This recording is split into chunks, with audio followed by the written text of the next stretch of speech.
오늘날 연일 갈등 관계에 놓여있는 일본과 격차를 더욱 더 벌려나가게 되면서 일본 정부와 일본 기업들을 곤혹스럽게 하고 있는 상황입니다. 무엇보다 지난 2019년 일본의 일방적인 무역 보복으로 촉발된 한일 두 나라의 갈등 국면이 오히려 한국에게는 전화위복의 전기를 마련했다고 해도 과언이 아닐 정도로, 특히 지난 2월 21일 일본의 대표 커뮤니티 사이트 1채널 ECH를 창립한 니시모리 히로유키는 자신의 트위터를 통해 이러한 상황을 단적으로 나타내는 매우 의미심장한 게시글을 남기게 되면서 일본 네티즌들의 탄식이 이어지고 있습니다. 바로 일본의 연평균 임금이 G7 국가 중 최하위를 기록한 데다가 심지어 한국에게도 추월을 허용하고 말았다는 것입니다.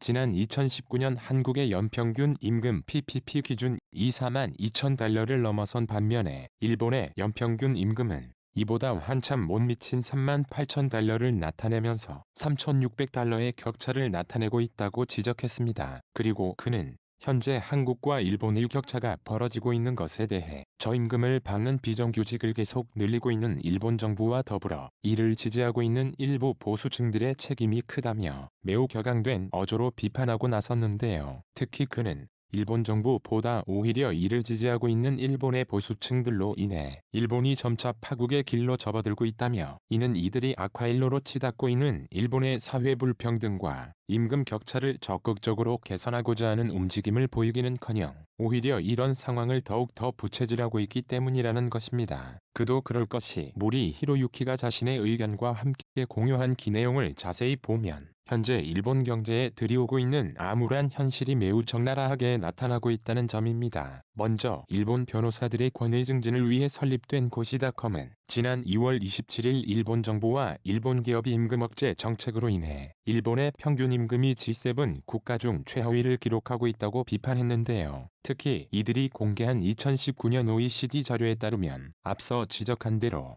일본의 연평균 임금 PPP 기준 23만 8,600달러를 나타내고 있는데, 같은 GT 소속 국가인 이탈리아의 연평균 임금 3만 9,200달러에도 뒤처진다는 것입니다. 그리고 공교롭게도 한국은 이들 이탈리아에 이어 일본마저 추월하면서 G7 국가 중 6번째로 많은 소득을 얻는 것으로 나타났다는 점입니다. 결국 벤고닷컴은 일본 경제가 이런 상황에까지 직면하게 된 것은 일본 정부와 일본 기업들의 탐욕 때문에 빚어진 것이라며 직격을 서슴없이 날렸습니다. 그도 그럴 것이 지난 1월 27일 일본 최대의 경제단체인 경단련에서 회장을 맡고 있는 나카에라이의 히로아키 회장이 회의석상에서 일본의 임금 수준이 어느새 OECD 국가 중 하위 수준에 머물고 있다고 지적했는데, 인터넷상에서는 이를 두고 적반하장식의 발언이나 다름없다며 연일 비판이 끊이질 않고 있다는 것입니다. 이는 일본 기업들이 그동안 자신들은 옳은 일을 해왔을 뿐이며 아무런 책임이 없다는 인식이 저변에 깔려 있다는 것입니다.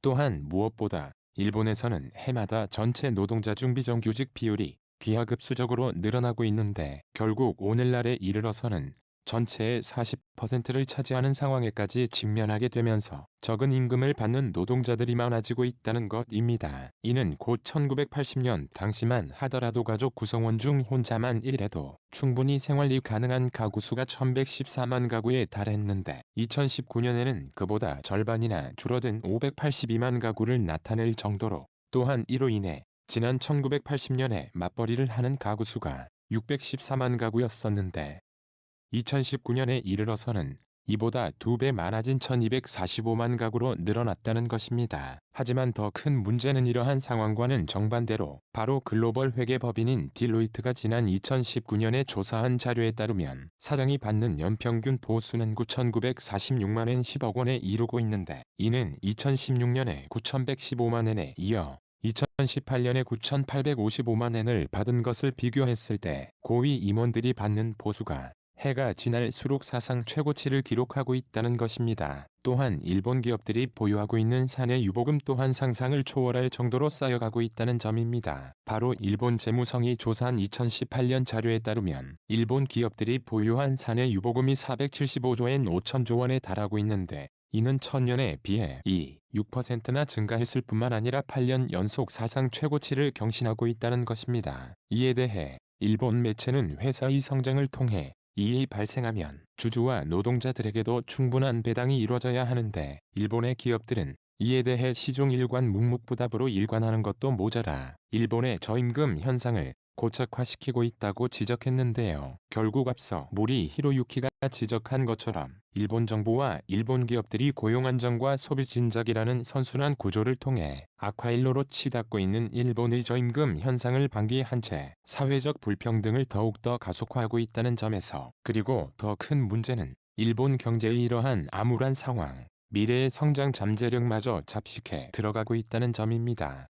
이는 일본 정부와 일본 기업들이 일본 경제를 성장시키기 위해 국민들의 교육 수준 또한 최상위 상태로 끌어올려야 하는데 오히려 날이 갈수록 퇴보하고 있기 때문입니다. 특히 지난 2월 27일는 일본의 경제 매체인 니혼게이자이 신문은 한국보다 뒤처지고 있다며 이를 대대적으로 비판하고 나섰는데요. 바로 최근 미국의 글로벌 기업인 아마존 웹서비스가 일본 법인을 통해 클라우드와 데이터 분석 등 디지털 기술에 관한 조사 결과를 발표했는데 이 같은 결과가 나왔다는 것입니다. 그리고 이 조사 결과 일본 노동자가 일 업무에 디지털을 활용하는 비율이 심지어 45세 이상의 일본 노동자들은 다른 세대에 비해 디지털 기술 습득이 현저히 뒤처지고 있다는 것입니다. 특히 이와 관련해 일본 매체는 아마존 앱 서비스가 한국과 일본은 물론이고 호주와 싱가포르를 포함하는 아태평양 지역 6개의 국가들을 대상으로 한국과 호주 등은 60%대를 나타낸 반면 일본은